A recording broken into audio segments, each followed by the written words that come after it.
Hey team, W211 here. Today a special video picking up the W211 E63. So I found this car on Trade Me, which is a New Zealand classified website, sort of like eBay you could say, and it had been for sale for quite a long time. And in fact, one of my mates had actually sent it to me earlier this year, months ago, and it sort of always sparked my interest, but it was down the bottom of the country, literally 1,500 kilometers away, 1,000 miles away from where I am. And I've been on the lookout for an E63 for about 3 or 4 years now, and there's been lots of factors that have stopped me from getting one sooner. But yeah, I'm at the stage now where I've been able to actually sort of commit to one, and the one behind me is the one we've picked up. In today's video, we're not diving under the hood or getting into too much detail, but we're going to, you're going to join me on the adventure from picking up the car down in Invercargill, driving it through back to Auckland. It's not really a video that's going to be that interesting, it's just more picking it up, some of the scenery, some of my initial thoughts of the car, driving it all the way back up to Auckland. So if you're interested in watching that side of things, you know, just a bit of a chill video, then keep watching. If you're more interested in mechanics and getting diving into this car, which we've already started to do some work, that'll be in a future video, then stay tuned for the next video for this car. So that's when we actually start getting into fixing and working on the car and improving it. So let's get straight into it and get on the plane, even though it's in the past, and get down to Invercargill to pick this thing up and bring it back up home.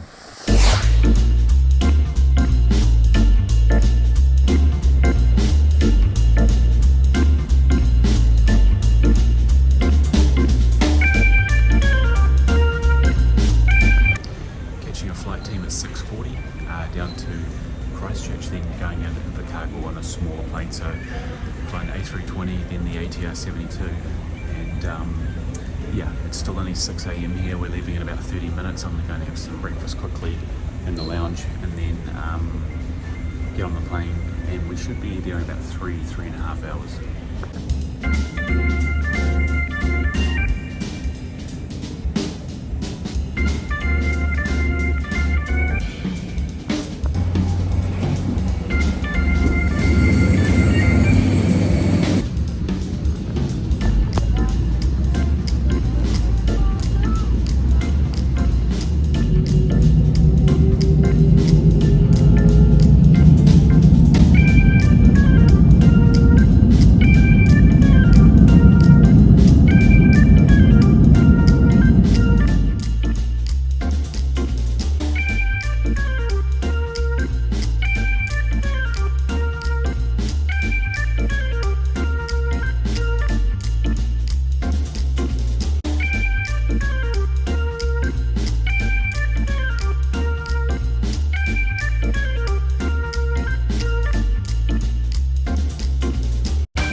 So we're in Invercargill. I've just been picking up the car from the gentleman who I bought it from, Mike, who has had it for the last 3 years, and I'm stoked. It's a really nice car, like really nice.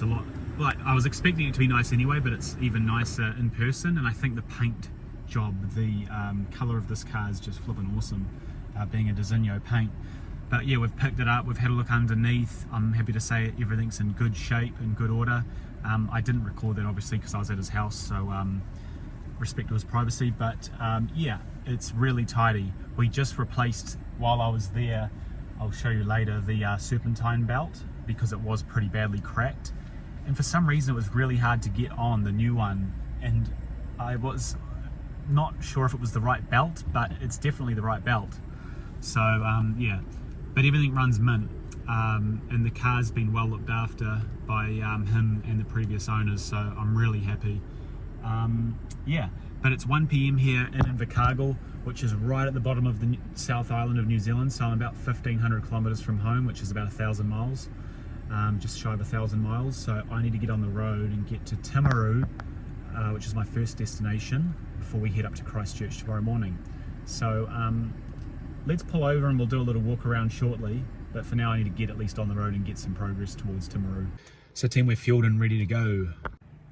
We're at Copeland's Bakery in Invercargill, and yeah, I've got my popcorn and sandwich, I guess, sort of healthy. Popcorn's better than potato chips, and Celsius zero sugar thing, even though it's still got some chemical in it, obviously to make it sweet. And I love the push start. It's got no mid pipes, so it sounds pretty good. I've also just taken this off and left it off. It actually could be left on, to be honest. Yeah. Another good thing with this car that I wasn't expecting is that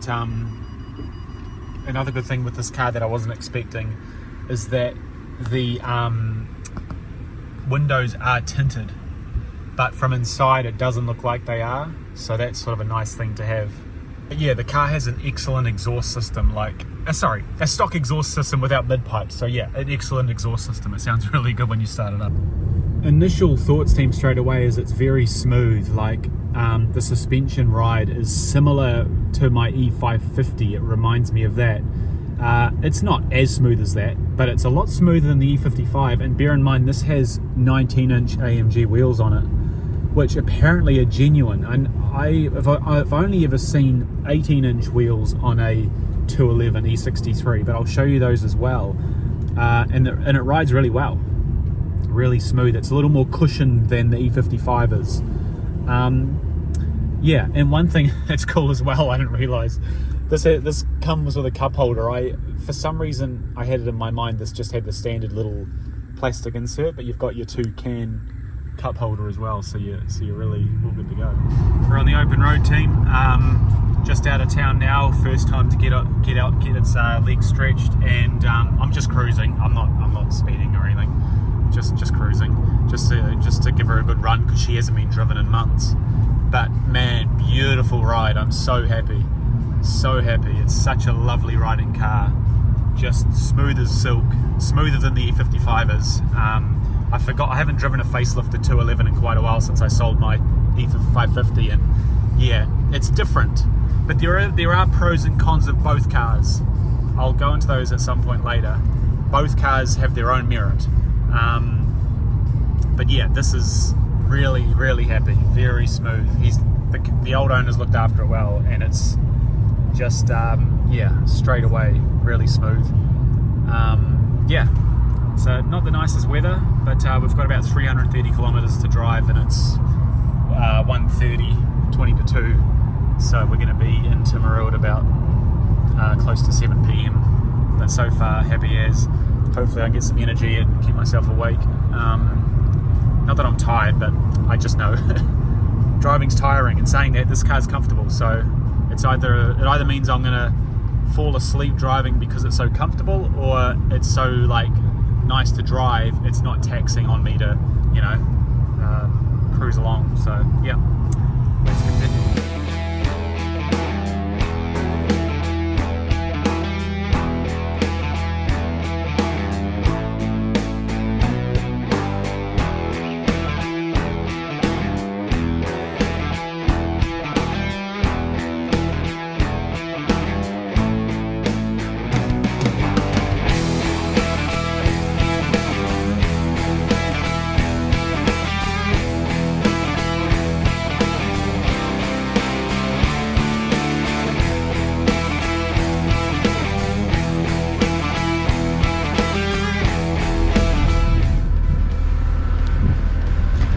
So we're out in the middle of somewhere just past Gore in New Zealand with the E55.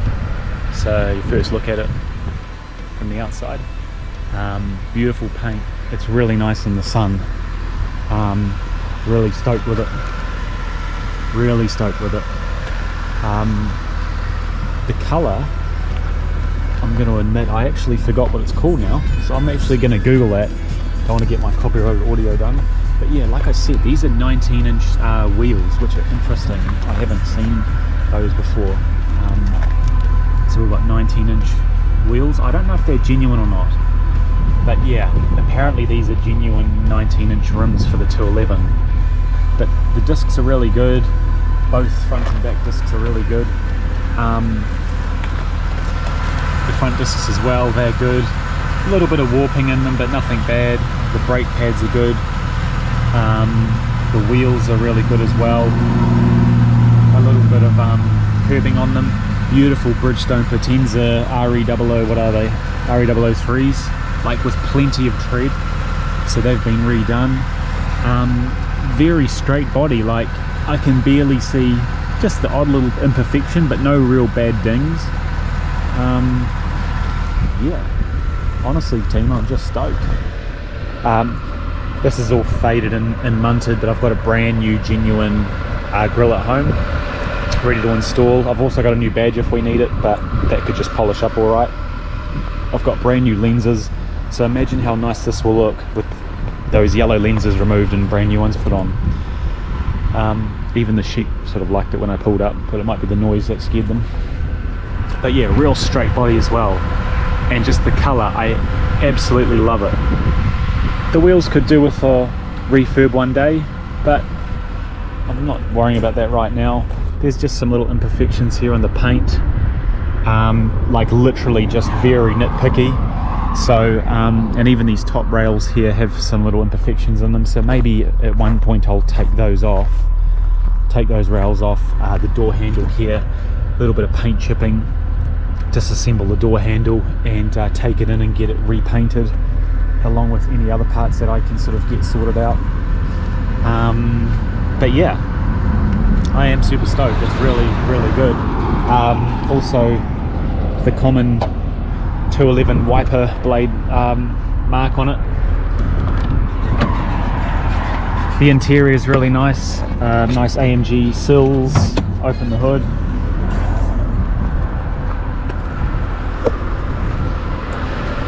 So I'll show you under the hood here.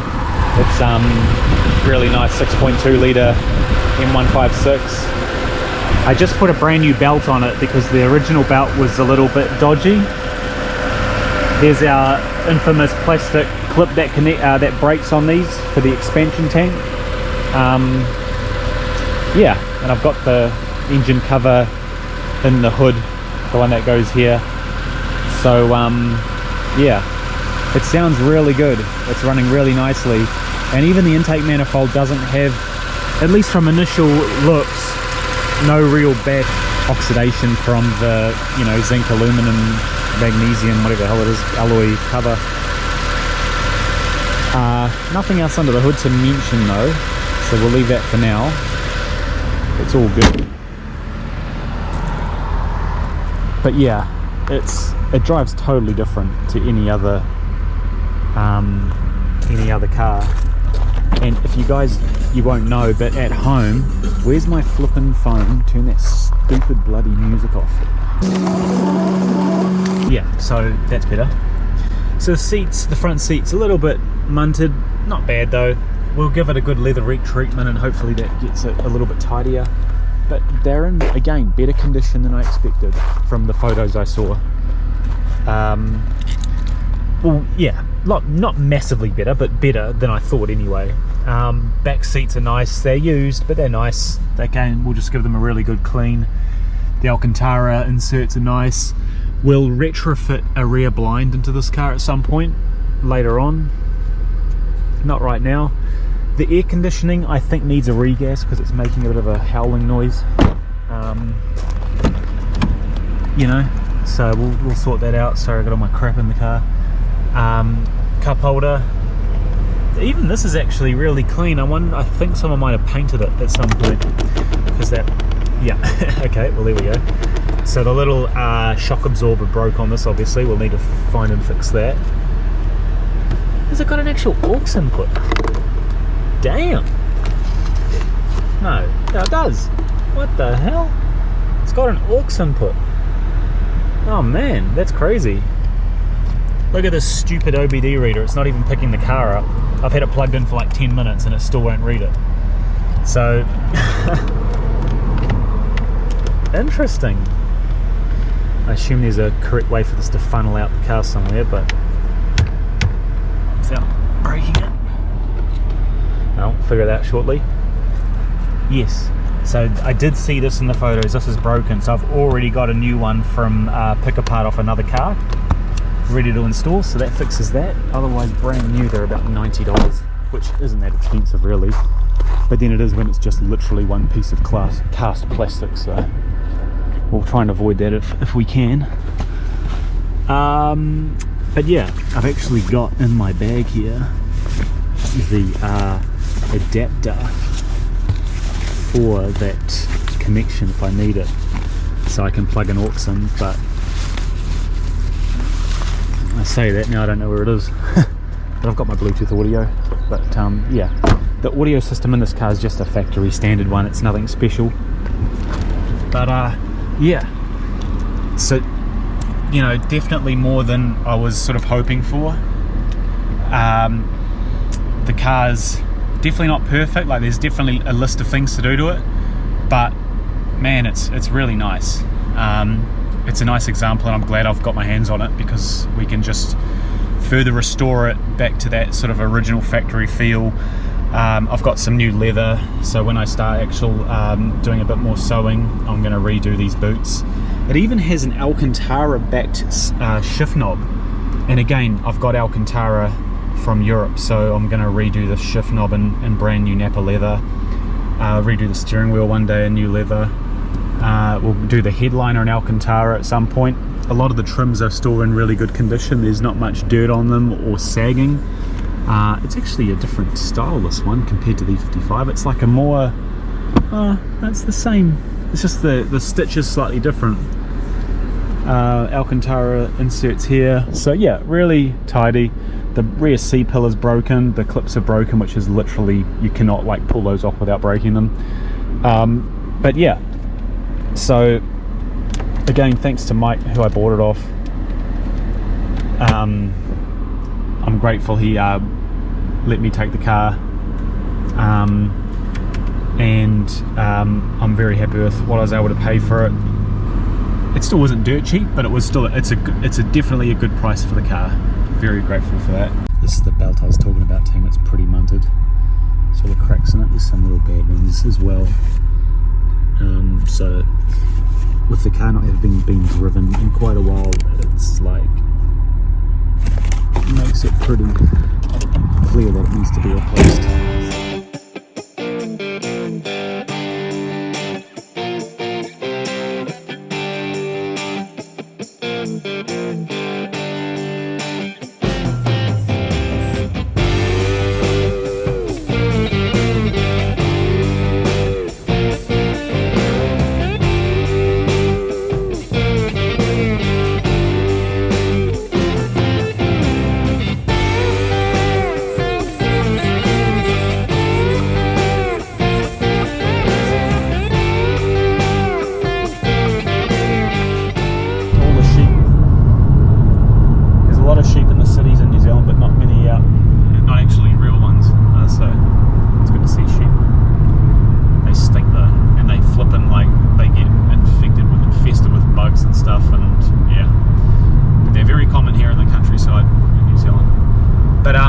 Camshaft phases, yeah, like eventually when they go out on this car, unless they've been replaced, I don't have a clue, they might have already been bloody done. But you know, it's basically the next time you need to do a camshaft out job, then you'd probably go and do the head bolts, unless we start to see coolant usage and things like that.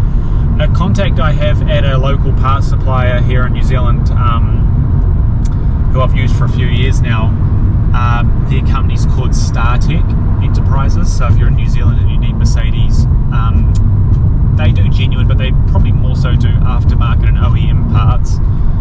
Give them a bell.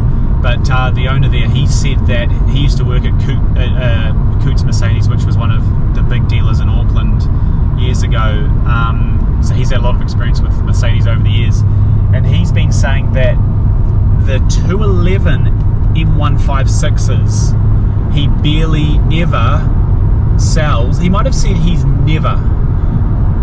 either said he's never, or he's like, he's barely ever sold any head bolts for the 211 E-Class. Basically, in his words to me, was like, you don't really sort of need to do the head bolts on these. Like, he's never had an issue with any of them. So that was quite interesting. And I've had a bit of a Google around to see what 211 E63 forum posts there are with head bolts, and I think I have seen a couple. But, you know, in the grand scheme of things, like, am I going to bother replacing those right now? No, I'm not. We can get the telltale signs. The coolant in the car is good. It's not just like running water. It's proper coolant. Yeah. And I might be wrong, you know. I might do something stupid and ignore that and cause problems. But yeah, I'm just going to leave that for now. When I checked the coolant tank, it was, you know, you've got your white marker. That's actually not the correct point to reference when you're filling the coolant tank up. I just learned recently. It's actually the line with the tank, the bottom part of the tank below the black. But anyway, I've got a reference point, so by the time we get home, I can check the coolant and go, oh yeah, the coolant hasn't moved at all, or maybe we have lost some coolant. But again, I doubt it.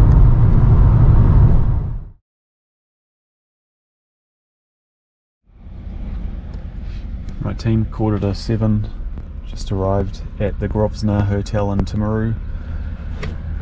Parked as safely as I can, at least. At least there's cameras there and stuff. I'm always nervous, I'm always worried about my car getting stolen or broken into, but I've taken all my good stuff out, so. Yeah, so signing off tonight. I might add some more video if I've got time, but I'm going to get some Turkish and chill out and watch YouTube car videos and get some rest. See you in the morning.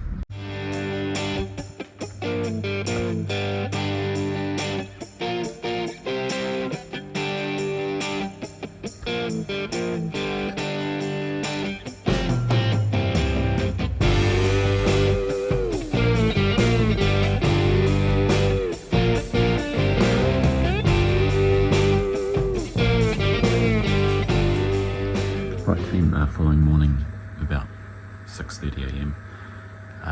Pretty funky, weird hotel I've stayed in. It's pretty like dingy, but hey, it's all good. We're here for the driving experience. We're gonna get back on the road. I've got a few meetings to do this morning, and yeah, but we're gonna head now from Timaru into Christchurch. It's about 160 kilometres. And is it light yet? Oh, it is light. There you go. Interesting place. It's definitely an interesting little town. Haven't had a look around yet, but the sea is out there. That's out to the Pacific Ocean. So yeah, let's get out of here because this place gives me the heebie-jeebies. Nice little sea at least.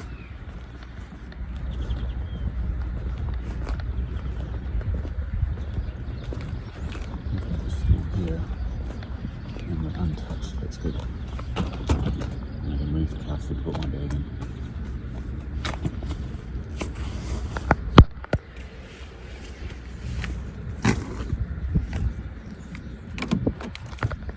The keyless go doesn't work on this, unfortunately. So that will be one of the things I have to fix. Oh, golly. I was keen to check the dipstick and see where the oil's at, but it's sort of not the right way to do it. You're supposed to run it for like 5 minutes and do it, but we'll do that later. So hopefully, I love the push start. Hey, it's cool. Start her up and we'll move her forward a bit. Really good. Smooth running, good starting.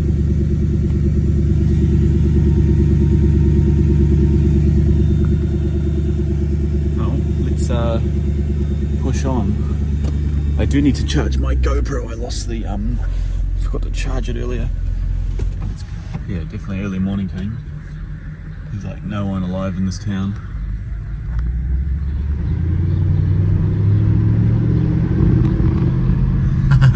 sounds so good. Sounds like a freight train.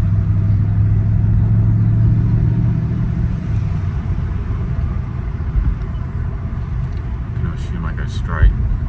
I'll probably be wrong.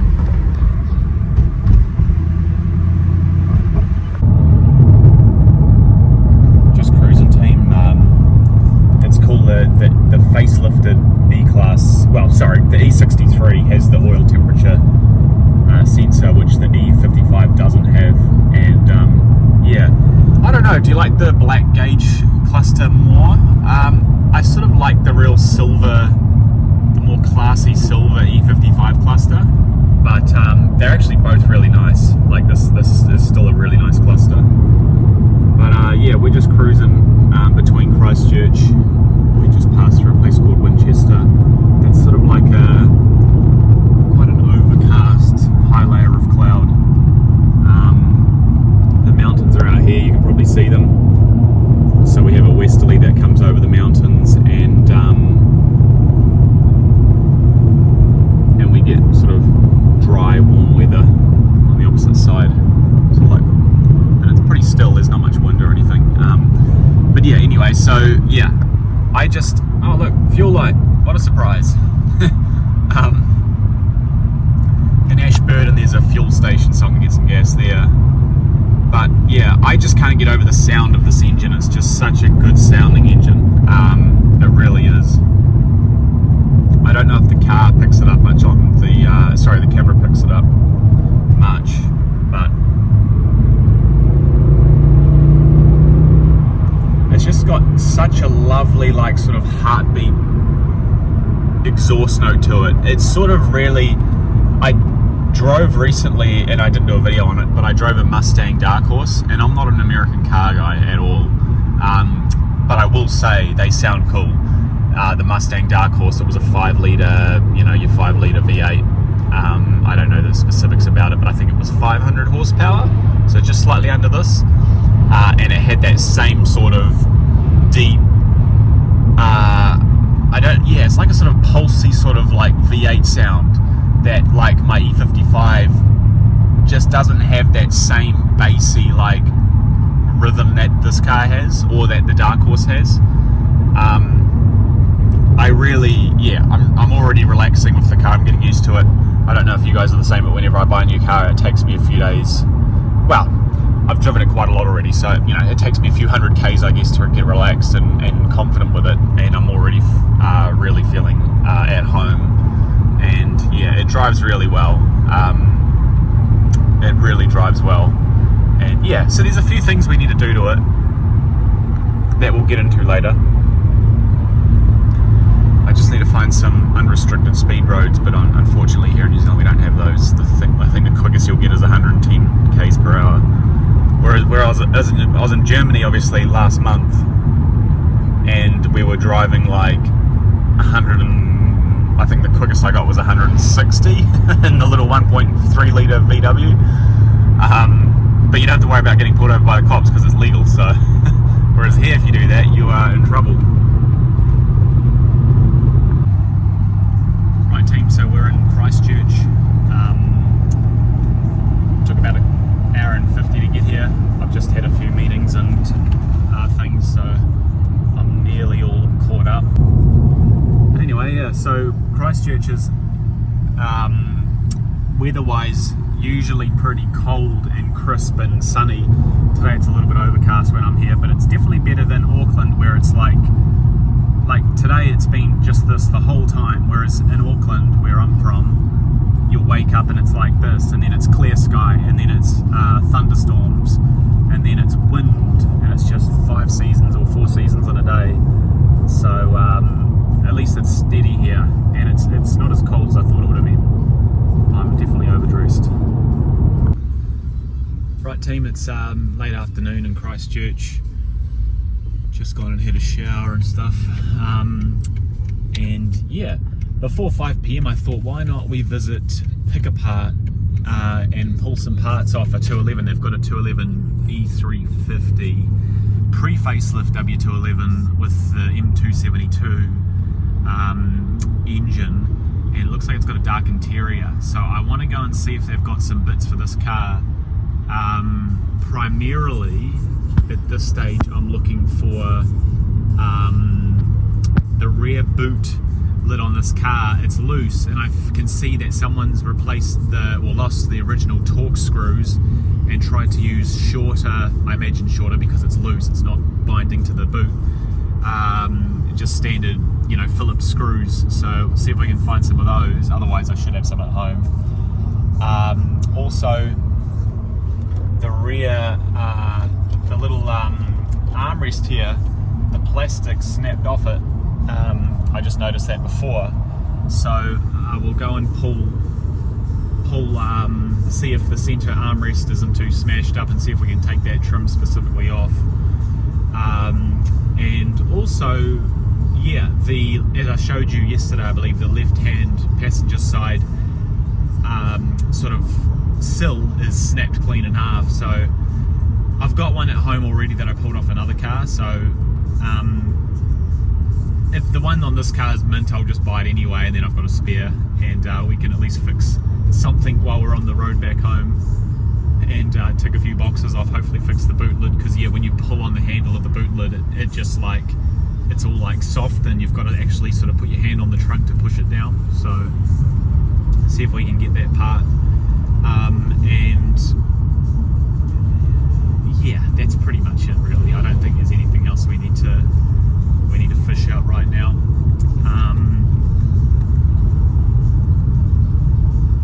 Yeah, we'll just have a little look and see what we can find on that car, eh? I'm not really dressed for it. I've got my sort of evening, my jeans and good shirt on, but anyway.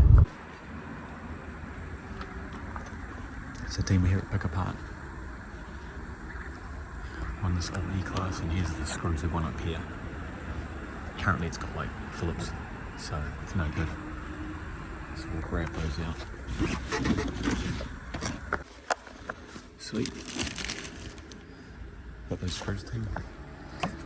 This is what it comes out like this on my one currently. Wonder if we should just take this. Yeah, I might keep that on the side there. It's actually a pretty tidy car. Yes, I noticed that mine doesn't have these inserts. Mine's just got the normal, these are the nice chrome plastic ashtrays, which mine doesn't have. So yeah. I've also noticed this one has the rear blind, which is what I've also taken out of mine that I want to retrofit. So I'm thinking this one's broken though. Yeah, it's broken. So I want to see if I can pull the harness off for it, the wiring harness. That's what I need. I should also take the speaker pieces. This looks good, team. See if I can take this off. I'm worried it's going to be broken already. It's filthy, but let's see.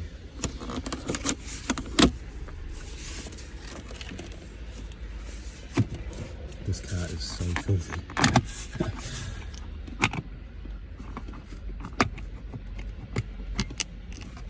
You've got a little clip up the end here, so you never want to pull it from here. You always pull it from back here.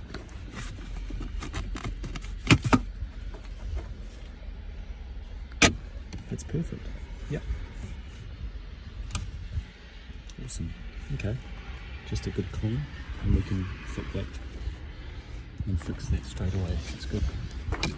I've grabbed a cigarette tray as well, team, in the center console, because my one is the newer non-smoker package that doesn't have this. All the Japanese cars are smoker package, and it's got the cool chrome insert, so we'll take that as well. I'll leave this here. I won't bother with that one because the other one's missing. Right team, so we've just left. They're trying to get everyone out. It's nearly 5 o'clock, so as I was leaving, the alarm went off. 51 bucks for this. It's alright. I've got an ashtray now, which is cool. So it needs, this shit needs a cleaner. It's flipping filthy. I've got some grab handles because I want to experiment spraying them black, so that when it comes time to putting the suede headliner in, we can put, I'll keep my original grab handles and we'll just repaint them. I only had time to grab 2 rear ones though, but it's fine because we can experiment with disassembling them and painting them black. But yeah, for now I bought some screws for here, so you'll see here, these are like these weird flipping, if you see here, it's not even holding properly, so let me put the proper torque screws in and that'll be fixed. Give me a sec. Here's our issue, team. That's the one that's in there. This is the proper factory torque screw. See, it's a lot bigger, and I think it's even thicker as well. So that's why none of this is working. So let me read. All right, team, look at that. It's not going anywhere. Easy, cheap fix.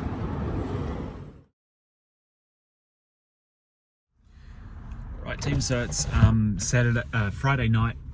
We're at the Addington racetrack now, where they do harness racing, which is what my dad's passion is and career has been. He's a horse, so like you've got F1, you've got NASCAR, you've got rally car racing. He does horse racing, which actually goes back a long time in history, before cars and everything. People race horses. So I've come to watch one of his horses tonight. He's had four in tonight, and we'll see how he goes. He's in quite a big race with quite a bit of money, which is good. And he basically trains them he's basically, you could say, the fitness coach for the horse, and he basically, trains them, exercises them, looks after them from when they, wake up in the morning as such, through to feeding them at night, putting them to bed. I haven't been to the races in years, so it's cool to come and visit again tonight. So we'll see how we go. Let's continue. You should be down there now.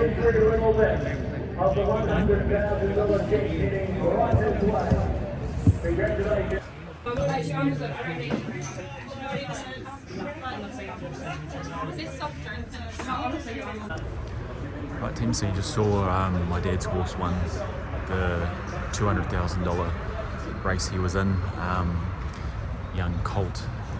He loves horses, just like I love Mercs. His passion's horses, and he's done it for years. He's done really well at it. He doesn't love cars, he doesn't care about cars, but he loves horses, as you can see. So it was cool to come and visit and see him win a race and go in the winner's circle. Gonna go home now. I'm staying at their place, so get a good night's sleep. They want to have champagne, but I'm not sure about that. And then we'll get up early and head out to Picton in the morning, where we'll catch the ferry back over to Wellington.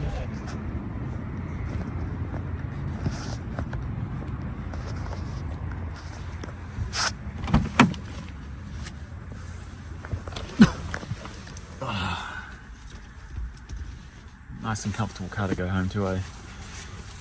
Alright, let's get out of here. It's late, it's like 20 to 11. Let's hear that start up again.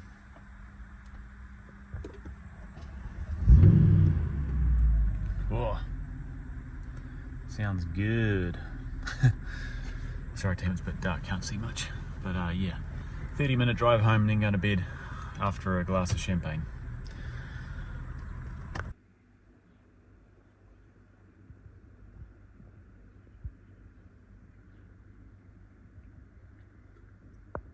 Morning team, so Saturday morning here at Christchurch. Beautiful day. And very warm. I'm in a jumper, it's still sort of mid-spring and it's bloody, it's quite warm already. I've definitely packed the wrong clothes. But yeah, beautiful weather. So yeah, I'm just gonna go get some breakfast. It's like 7:40. I need to get on the road by about 8:30 to get to the ferry in time. I'm just going to quickly check under the hood and put this back on. Right team, we just checked the oil. It looks fine to me. It's just a little over full and the car's been off, so that'll be fine. I've checked the intake manifold's interesting. It's like really tidy. There's a little bit of corrosion if I look around the edges of it, but like very, very minor. And some of the dates on the front, one of the front sensors makes me feel like it's a 2010 build. But was trying to look for other dates with a similar year range on them, but I couldn't find them. It's just a guess. So anyway, let's get out of here. I've like not even used the key yet to start the car. I've just used the push button because it's so cool. Let's try this.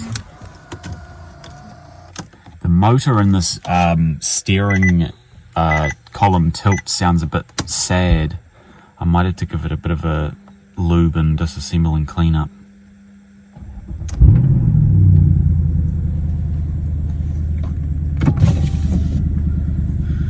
I might be wrong. I think it's good as gold, but there could be like the very slightest startup rattle from those cam adjusters. So I'm gonna put money on they probably haven't been done.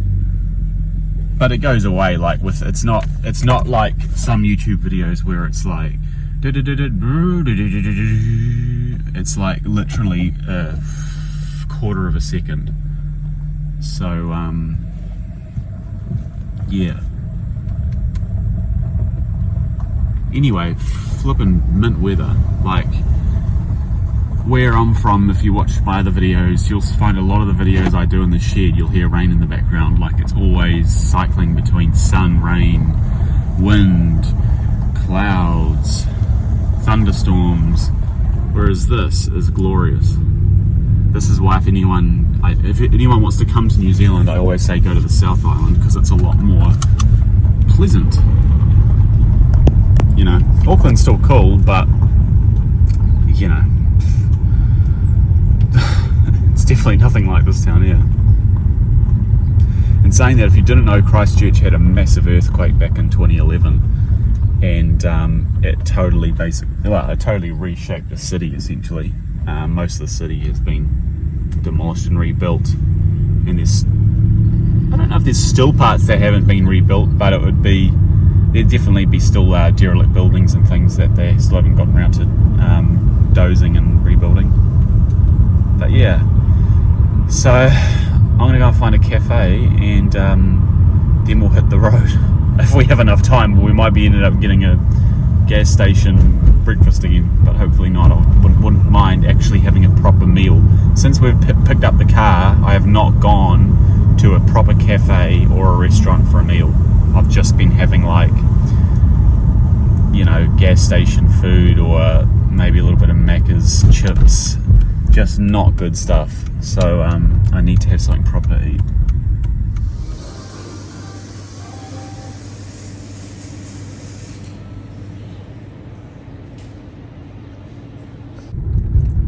Right team, got our caffeine and potato croquette, something. So yeah, we're on our way now, heading towards Picton. It's about 300 and something k's. It's going to be a bit of a drive.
Like summertime. Beautiful. Nice and warm. So this is sort of like the northern east coast of the South Island. Really nice. haven't been down here in about 14 years. I've driven this road once with my grandfather. But yeah, I haven't been down here in about 14 years, this part of the country, so nice and peaceful. Really peaceful. So team, I've looked it up. We're in a place called Oaru, O-A-R-U. I'm usually sort of good with these names, but yeah, Oaru. Anyway, it's a really nice place. It reminds me how the beach is such a nice place to be. Mainly the sound. I just love the sound of the waves crashing. It's I can sleep like a baby to that. But yeah, we've made good progress. We've got about another 2 hours till we get to the ferry. But I've made up a bit of time, so sort of just cruising. Hence why I've just gone for a bit of a stretch.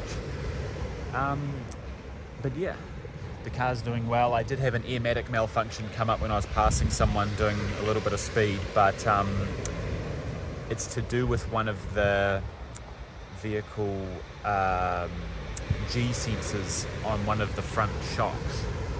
So I cleared the code and it's fine. So that's all right. That's a good airmatic malfunction. It's not a bad one where something's leaking here. But yeah, so continue.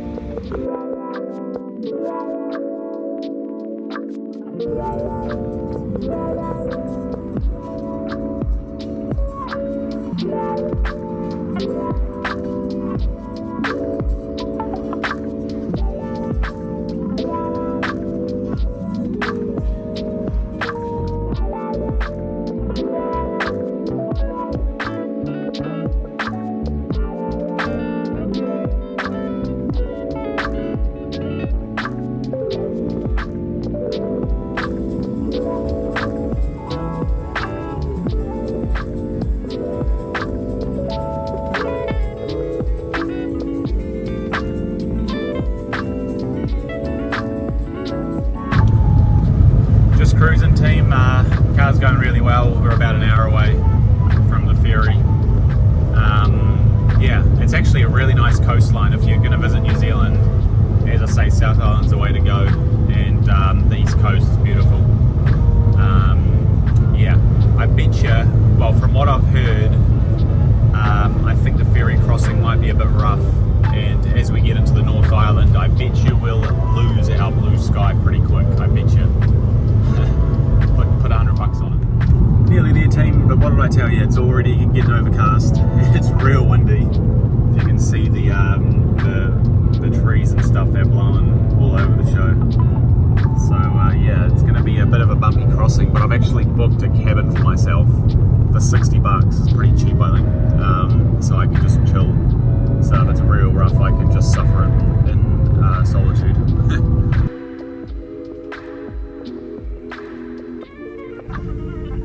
Right team, we're just getting on the ferry up here. We're supposed to be leaving at 2 PM and it's like 1:45, so I'm a little bit nervous that we're going to be late, but it doesn't really matter. But yeah, beautiful weather. It's starting to rain as well. So hopefully I've got a nice cabin and it's comfortable. Because it's stinking hot in this car with the air conditioning not working. I scanned it last night actually, and it should be up to like 30 bar in pressure apparently, and it read 10 at its highest. So I'm thinking it's not fully empty, but it's just dwindled over time and no one's bothered to top it up. And the car's sat for so long as well, I think air conditioning systems don't like sitting. So I don't think it's leaked out. I just think it's, just not been used a hell of a lot over the last 4, 5, 6, 10 years even. And in Invercargill, it's always pretty cold, so you're not going to use the AC a lot. So yeah, I'm just going to top it up when we get back to town and put some dye in it just in case there is a leak, but otherwise I think it's all good. Anyway, let's get on the boat.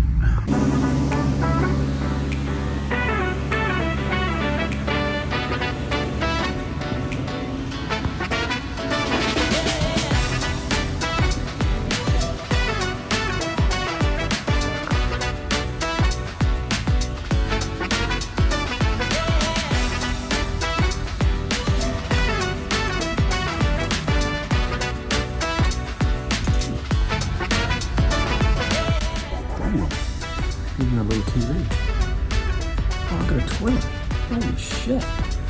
Oh mate, that is well worth the $60. I don't really need it, but well, I get to drink it. Oh, that's crazy. That's so worth it. Damn, even have a shower. Oh, look at that. If you're gonna travel across the Cook Strait, go on bloody. I was gonna say, I don't need the toilet. Maybe I will if it gets bloody bumpy enough, but I should be alright. I've got a like a watch that I use when I fly small planes.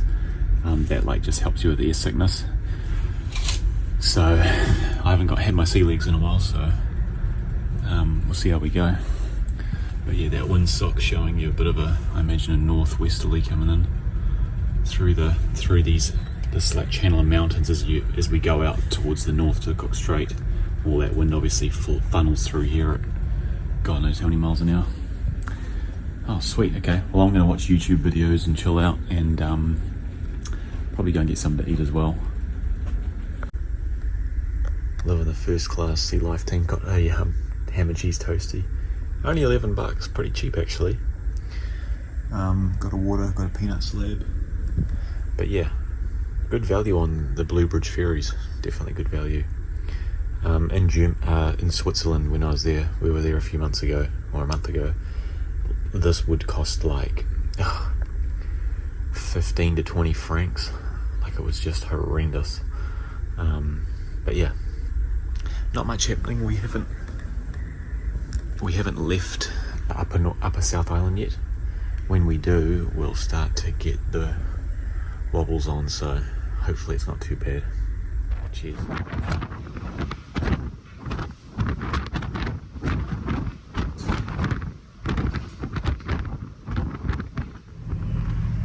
Right team, we're in grey and windy, rainy bloody Wellington. Just reminds me of home. We're going to come back up and head up to Palmerston North and stay the night there. I'm pretty tired, but that cabin was good to sort of just lie down and watch some YouTube and have me toasty. So yeah. What else is new?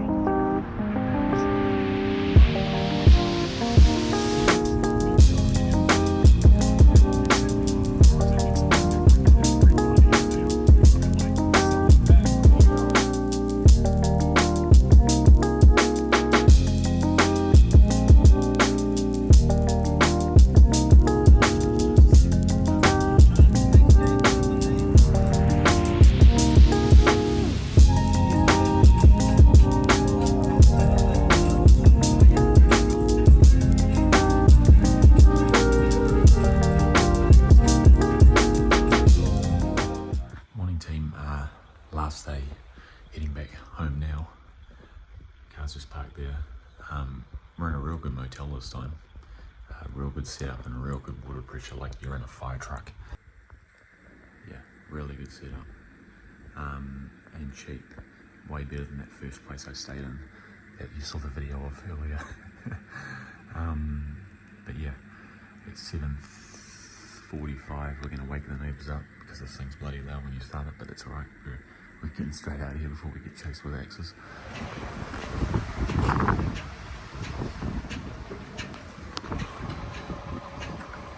Gotta get gas for it. Got the caffeine team. Yeah, see, so you can pull this out like that and put your normal machine in. Is this an original? Or is this aftermarket? I think this team's aftermarket. There's no Mercedes badge on it. Yeah, I think this is an aftermarket version. Interesting. I'm going to grab the thing out of the back and put the normal one in. And this is aftermarket anyway, so it's not genuine. They're usually built by a company called Fisher, which is one of Mercedes OEM or OE manufacturers for these interior components. But yeah, I swear to God, they've always got it stamped on there, so... Yeah, okay, let's get on the road. Palmy! 17 litres per 100k. This car is terribly fuel efficient. No, terribly inefficient on fuel around town. But when you're on the open road, you're getting into the high 10s, which is very impressive, really.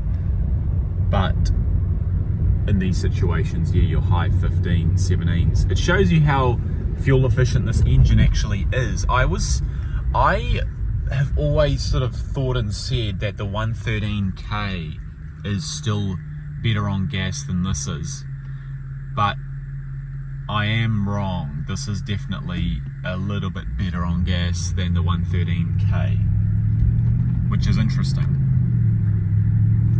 What's our oil temp at the moment? I'm assuming, yeah, 60, so wait till she gets up to 90 before we give her any beans. But yeah, this is Palmerston North. I've had people that I know live down here, but I just don't know really what you do, to be honest.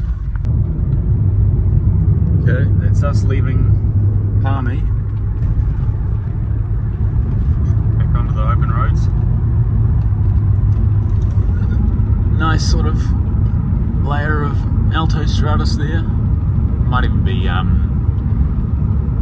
limbo stratus, but also the cirrus cloud at the top there, that nice wispy layer. Yeah, so we're heading north now, team. Well, we've been heading north the whole time, but yeah, getting out of Palmy. Car's running really well. I'd say the car's improved the more I've driven it, which is sort of what you'd expect. You know, it's done less than 500 Ks between last year July service and this year's July service. It's done like 500 or 400 it's done between 400 and 600 Ks basically, which is half of what we've done this whole trip. So it's done nothing in terms of in driving, which I always say is not really a good thing necessarily, but it's been a soldier. It's really done well. We've still got I think about 450 Ks to go till we're home. So I shouldn't speak too soon, but I'm impressed so far. It's you know, people bag these cars, but when you've got a good previous owner, actually previous owners, which this car I can confirm has had, and the guy I bought it off, Mike, is one of the best owners for a car like this I've seen, then you know, you are going to be alright. It's when people unfortunately buy these cars and they don't know any sort of, they don't have any mechanical incline to check anything or understand anything, and B, they overlook the reasons to get a PP, a pre-purchase inspection, and they just go and buy it and hope it's all good. And most of the times it's not all good because people don't look after these cars properly. They just do the bare minimum. They can't spend money on them. They put the base, you know, something breaks, they'll put a second hand part in because they don't want to buy a new one. It's just not the way to approach these cars at all. So yeah, I am very lucky with this buy. I always say how I get sort of screwed over and I always end up with bad cars, and I end up doing up cars and I can't sell them, like my 210 E55. I'm trying to sell that. It's mint. I've spent, if you're a subscriber on the channel, you've probably seen some of the videos. I've spent so much time and money making that car mint, and I can barely move it, even at a steal of a price. So it's probably a message from the universe saying just don't sell it yet. But, you know, I feel like I get screwed over, but then again, in this case, I feel like I've been redeemed and I've been able to buy a really nice car that's got really no hidden secrets or anything. Here, if you haven't watched my 210 video, it was about 4 years ago now. I bought it a long time ago. Go and watch that video when I first bought it and picked it up. It ran and drove, obviously, but it was so rough. Like, just everything about it was rough. And I overpaid for it, really. But that's alright. You know, I learn. I'm a lot more of a hard negotiator now. But this car was definitely, I was definitely happy with what I paid for it. So we're just driving north of Palmerston North now, and yeah, we're just on the open straight road, so I've got a little bit of time to talk. I'm not distracted by inner city traffic. Obviously we don't want to be videoing when we're in the town and there's traffic lights and a lot more risks, so last night. That came with the car. Again, the owner, Mike, kept the receipts, and he kept the receipts from the previous owner who kept receipts, which is awesome. Because again, you buy so many cars and people don't keep the receipts. There's no service history with a car, or there's no service history. You know, like they don't keep the history. So one thing I was just stoked to see was the number of printouts from FCP Euro back in 2018, 2019, all the way up to now when the previous owner Mike had it. There's receipts for oil filters. So the previous owner, I just bought it off, he replaced the front left air strut last year, so it's brand new. It's done, I imagine, no more than 500 to 1,000 kilometers since early last year. It's, I believe, an R-Not unit. Yeah, it was an R-Not unit in a brand new version that he paid a couple of grand for, which is about right. If you buy a brand new OEM strut, I believe when I bought them for my E55, they were about 2,500 New Zealand dollars, so a little bit more expensive. But yeah, I'd recommend you'd always buy a brand new one, whether it's Bilstein or R-Not. And I don't know who's the best, to be honest. I'd say Bilstein. Bilstein's still the best, but I've had people say the R-Nots are excellent, and this car so far rides excellent, apart from, I feel it might be the rear shocks. But this car rides excellent, and I've also had people say that R-Nots are bad. I've had mechanics say that they don't love them. So, you know, luck of the draw at the end of the day. So yeah, new air struts, front left air strut. I feel like the front right's newish as well, because it's still very clean. It doesn't look to me like a original. I'm pretty good at telling originals. So it's been done at some point. You're supposed to do them in pairs, but most people don't because the cost is so inhibitive. So that's fine. So the engine mounts have been done back in 2019. Does anyone here know, I know obviously movement and mileage will wear engine mounts out, but I imagine if the car sits for a while, sits for most of that time and it's not really driven, it's done, let's say it's done 15,000 Ks. Actually, what I wrote down on my notepad last night, I think it was about 108,000 Ks this car had back in 2019, so 6 years ago. In 6 years it's done 23,000 Ks. Yeah, so I suppose the engine mounts could be redone now. Engine mounts on an AMG or a high output engine would probably last 30 to 50, but I think even if it's done, say 20 something, it's still had them for 6 years now.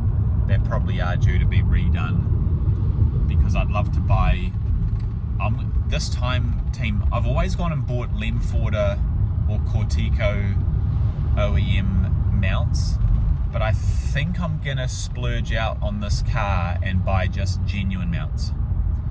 I just feel like I always get different results. Like on the 210, I've never found a really good mount where I don't feel abnormal vibrations or movements from the transmission. I could be totally wrong,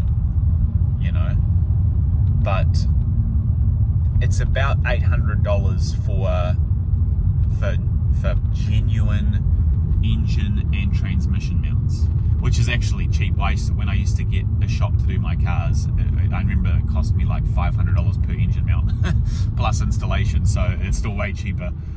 But yeah, I think I'm gonna do that, and I'll do that when I'll do that job when I go and remove the transmission to redo the rear main seal and potentially the torque converter rebuild.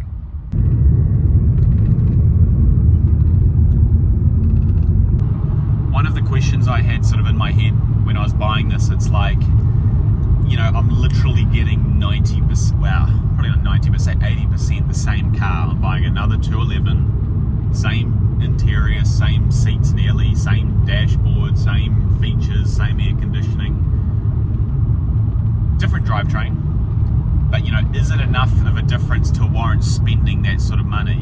Which it isn't a lot really compared to, if you're buying a new one, definitely that'd be a problem. But is it worth that level of worry? And I can tell you they're both already, I can really sort of comfortably see the difference between both, and why I would have, you know, this version over another version.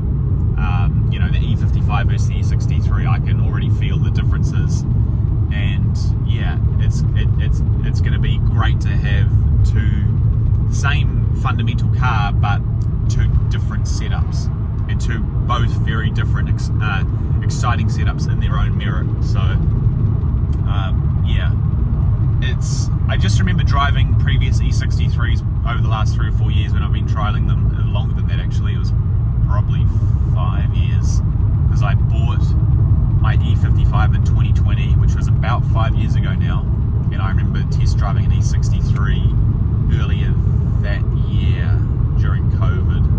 Yeah, it must have been during COVID. But yeah, I do remember being like, oh, it's not that much different to my E550. But now when I've got to drive this car properly, and this is a very good example as well, a very nice example, you actually really sort of get comfortable with the car. Right team, a few hours in, we're just entering Taihape, which is a little town sort of, I believe, southwest of Taupo, Lake Taupo. Let's make sure I go 50 k's and slow down. Yeah, so this little town, I've got one memory from it. So we had, my wife had her first Mercedes, was an ML350 W164. The 2005 ML350, and just down here there's showgrounds, and she rides horses. So we towed a float, a horse float that weighed about 1,200 kilos with her gypsy cob down here in the ML350 petrol M272, and yeah, I will tell you, it is not a good towing car. It really is not a good towing car. But then petrols generally aren't known as good towing cars anyway. So we drove that ML350 down here, made it down, it did well. Like, it struggled, like up and down, up hills it would sort of like bog down, and yeah, really sort of struggle to sort of move. But yeah, it would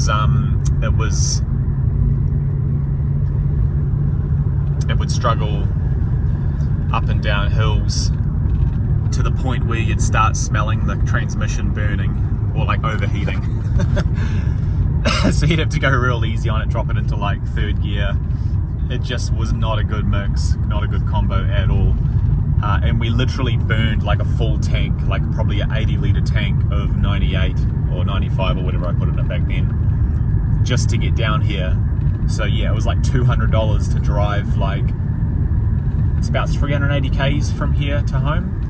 So about 380 k's, so the fuel economy was horrendous.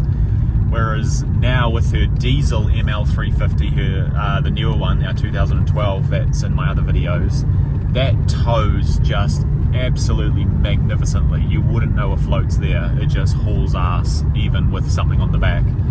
So definitely, if you're looking to buy a tow wagon, get a diesel, get a OM642. I imagine even if you had a W211 E350 CDI or something, that would probably tow pretty good as well. But obviously not a big horse float, but you know. Yeah, or you could probably get an ML63 with this engine in it, but I would hate to think what fuel it would burn through to tow a float, heavy petrol SUV with a float on the back, a horse float, or horse trailer I should say, if you don't know what float means. But yeah, so we went through like 2 tanks of gas and probably like a quarter of the clutch on the automatic, just towing that float here and back home.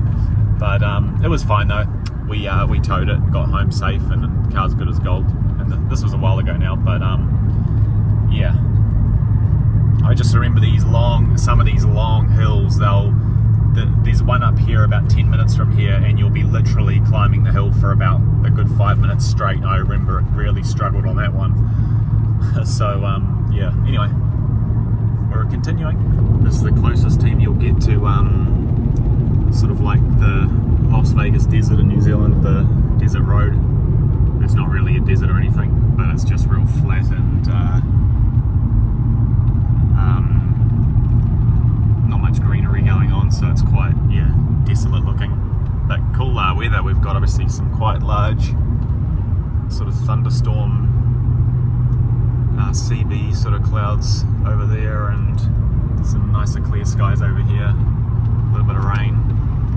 But yeah, that's the Tongariro National Park, if I'm not mistaken, through there, covered by some cloud. But yeah, we're well on our way. Some nice views. Right team, we're just starting to enter the eye of the storm. It's pretty grey out here.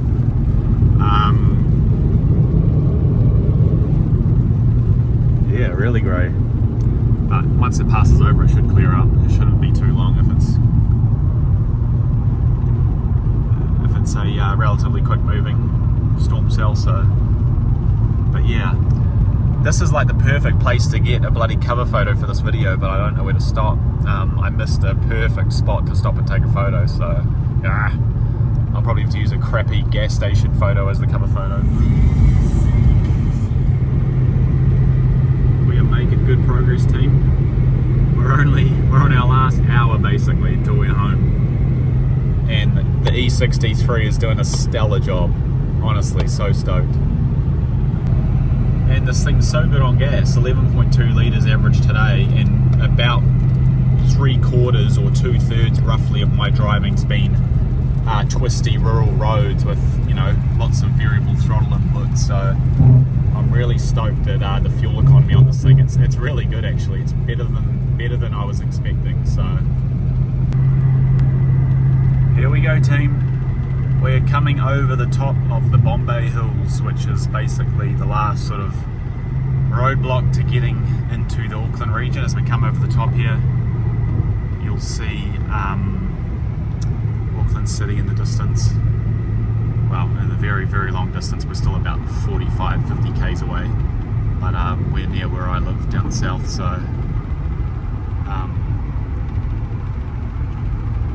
yeah, we've made it pretty much. Awesome.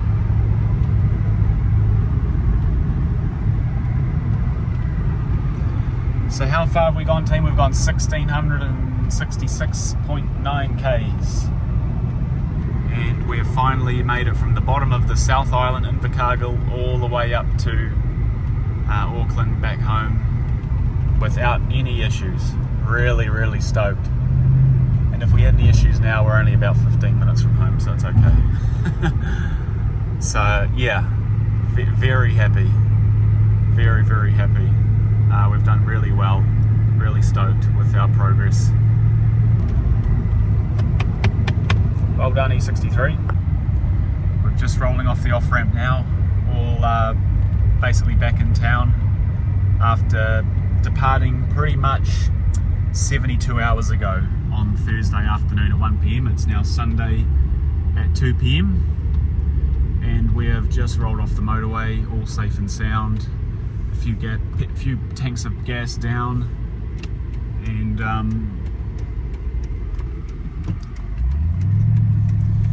we've made it. So no, really happy, really happy. Bit of a sad afternoon. My wife's just at the vet putting one of our cats down, so it's been a bit sad. Yeah, he's got a bladder infection, and he's 9 years old, and he's been with us a long time, and I was hoping to sort of get back in time, but she said he's in pretty bad pain, and yeah, wasn't super close. He's a bit of a weird cat, not super close to him, but he's always been a good cat, and he's friendly enough, but he likes to be a pain sometimes. But yeah, regardless of that, it's still very sad that we've had to put him down today. So I'm going to go home and bury him in the backyard alongside some of our other pets. yeah, it's definitely something I don't like doing, but I'd rather bury him than just cremate him and never see him again. So I'll go and do that shortly, and we'll put the 210 on the hoist and get this girl inside the shed undercover. And before we wrap up the video, team, we might just quickly we'll just quickly have a quick close-up look at the car again. I haven't shown it to you properly yet, so we'll have a nice little close-up look, and we'll get that bloody door sill replaced. You remember we picked that up earlier in the video from Pick Apart in Christchurch, where we were 48 hours ago now. So we'll put that door sill in and throw the old one out. But yep, you know you're back home when you're driving bloody 40 k's an hour in an 80k zone. You know you're back home. As soon as you get over the Bombay Hills, if you come to New Zealand, that's where everyone slows down by about 40 k's an hour and you're crawling. Right, team, home sweet home. You can't tell me Mercedes isn't a good car. Like, these aren't good cars. Like, solid as a rock. Again, it all comes back to what one you buy and how it's been looked after. If you're not going to look after it, it's going to treat you like shit. Right, team, so we're all home and both the cars are out. We'll do a separate video showing the differences between both of them at some other point. And yeah, right now they're both filthy. Like, my 55 is filthy, this is filthy from the road. But it's interesting to see in the light how nice the paint on the 63 is. It really gives it that. It really sort of highlights the different lines on it, whereas the pre-facelift and just the plain flat alabaster white doesn't give it the same look. But the headlights are better on the pre-facelift, so we'll get those upgrades done soon on this. We'll do separate videos for all that, and yeah, but for now I'm going to put this in the shed and we'll keep dailying this just for the next week or two. Do you like it, Micah? Micah? What one do you like better? You're scared of all the cars, aren't you? Or you just like chasing them? Right, team, a bit of a tip in here, but we'll get the 210 up on the hoist. Good solid car. Can't sell it for the life of me, and I'm not going to give it away. But yeah, whatever. Had it on trickle charge, so it's all peppy and ready to go. Nice and clean as well.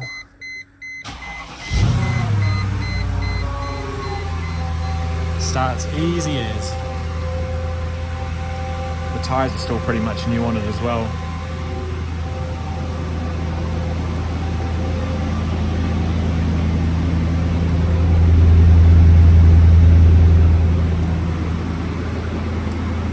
Line it up with these, so just bring it to the right a little bit and back up. Need to get rid of this bloody battery, that's toast. Oh, that fan's going far out. It's like a gust.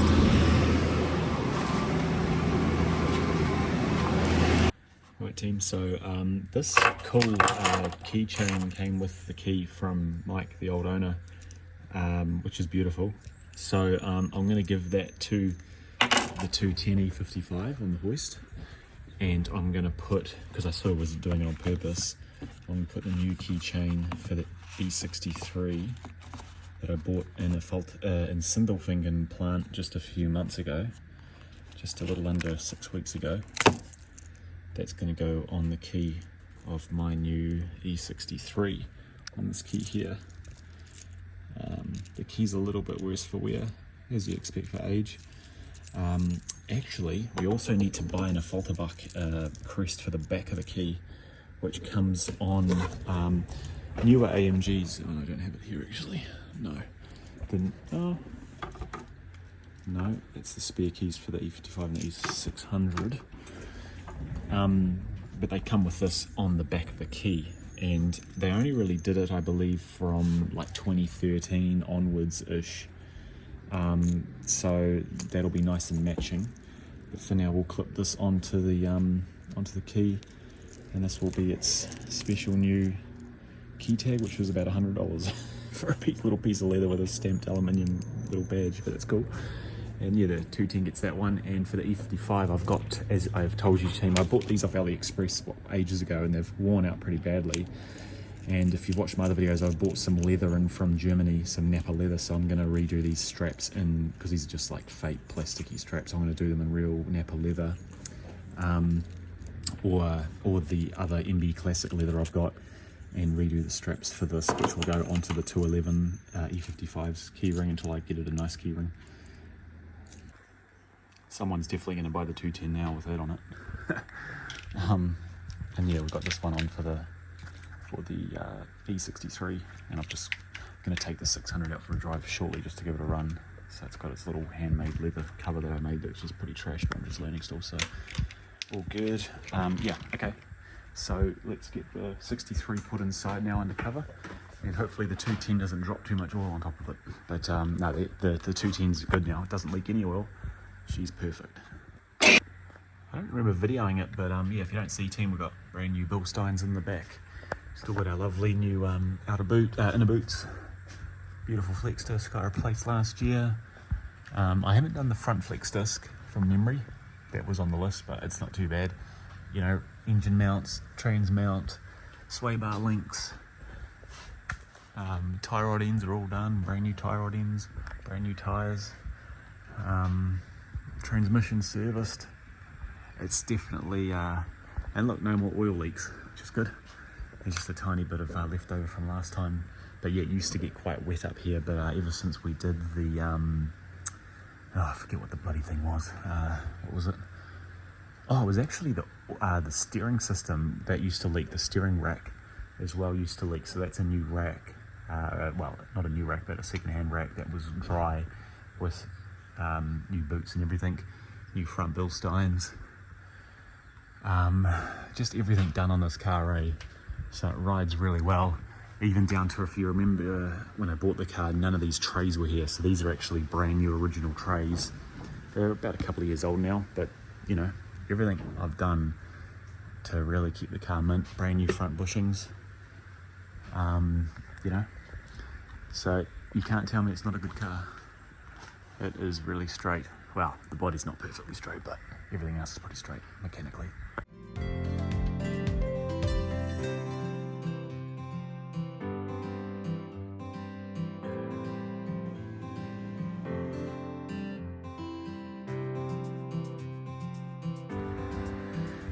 Right team, so the E63's home. I've had a good look around it. There's nothing really specific to point out that's anything untoward or messed with. It's very, very well original, which is awesome to see. It's, you know, it's had a new tank put in and a new lid put in about 6-7 years ago. I don't really love the aftermarket tanks. I don't believe it's an OEM one either, so I might replace that with a genuine one. I've ordered a transmission mount. It's getting a wheel alignment today. It's getting the AC regas today as well. You've got your AC lines here, and I think one's further up in there. I might actually take these out now, just so that the person who's regassing it doesn't break any of these nice clips or panels, because I'm always worried that they're going to rip something off by accident.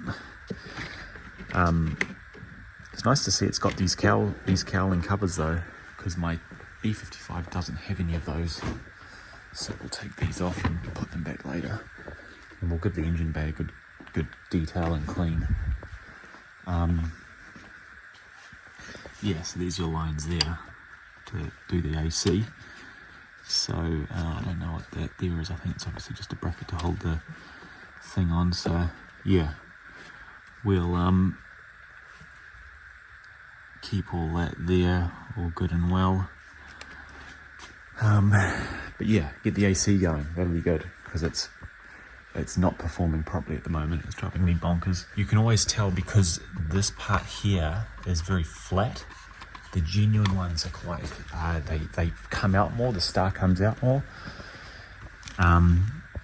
That's a genuine one, yeah. But yeah, don't buy the cheap ones, guys. Just go and buy the genuine ones. They look so much better than the flipping cheap Chinese ones. yeah, see here, you can probably see it through the photo just, but the center star on the cap is more raised than the fake one. I guess just like this black one here that I've had for ages. So we'll put those on when we get the reels redone. And yeah, the bumper's like good. The only negative with the bumper is, yeah, there's the beautiful chip I got driving home. Flipping awesome, right? Like the bumper was actually pretty much mint, aside from very minor stone chips, which thankfully this paint job hides.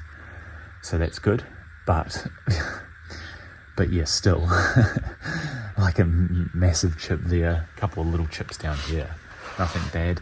This grill is quite like worn and old, so I'm contemplating like sort of really cleaning it, prepping it, and then spraying it like a real good quality gloss black paint.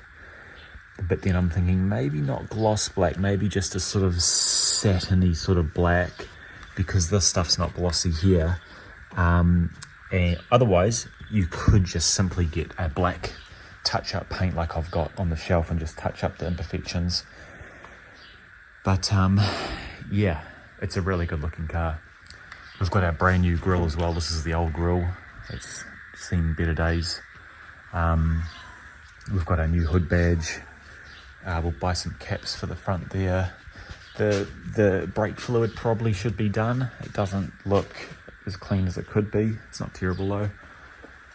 If you saw the brake fluid on this car, it was literally like black oil. It was smoked. And yeah, the brakes on the car are pretty good. Like even the front brakes, they've got some sort of warping, as you can see, just the little streaks on them, but there's literally no lip. The E55's got a far bigger lip. So the brakes are fine. There are this basic single one-piece rotor, so when we do get to doing the brakes, which I'll probably do like in reality like late next year, probably give it a year or so, don't hold me to it, I might change my mind, but we'll put the two-piece Brembo rotors in. They're about $1,000 US, so yeah, not really anything I have money for to spend at the moment. But yeah, got our brand new headlight lenses on the shelf somewhere up there, so we've got those ready to install with the new grille, with the fresh paint on the front bumper. I'm going to get a quote from the dealer to do that, from the dealer's paint shop, because I want it done properly, especially being a Designo paint colour. So if we can get the front bumpers done and the hood done, I think the hood's done pretty well this trip. There's just the odd stone chip, which is normal. I'm going to get the whole hood and even the top first half of that roof PPF, covered in PPF. And the side skirt, the fenders even are pretty bloody tidy. And even these A-pillars here, aside from these pieces, they need to be repainted. The A-pillars, all of this PPF'd, and then it's done. Because I drive on rural roads, there's stone chips. So I'd rather do it properly and just pay the money, get it done. I don't have to touch it again, right? Whereas the poor 600, she's got quite a few battle scars. It's not too bad on camera, but in the light you can see it pretty clearly. It's a decent one there. Again, a special paint colour, Andorite grey, so yeah. But this is our project. Right team, so yeah, we're all home safe and sound. It was a good trip, really enjoyed doing the bucket list bottom of the South Island up here again. Not going to go and do it again in a hurry, but hopefully we get some miles on these cars. And yeah, more so just get to work restoring what's already a real solid base of a car back to that factory finish. And just stay tuned, subscribe to the videos. I don't really have a set schedule of what I'm actually going to do on these cars just yet, but I'll have videos coming out over the next coming months covering off certain little jobs here and there as we bring it up to scratch. One thing I will do is take some photos of it, so we've got some before and afters, but it's definitely nothing like the 210 was, which was a flippin' mess when I first got it. So yeah, it's not going to be a stark difference like it is now for the 211, but that's cool. Anyway team, like and subscribe obviously as usual if you can, and See you in the next one.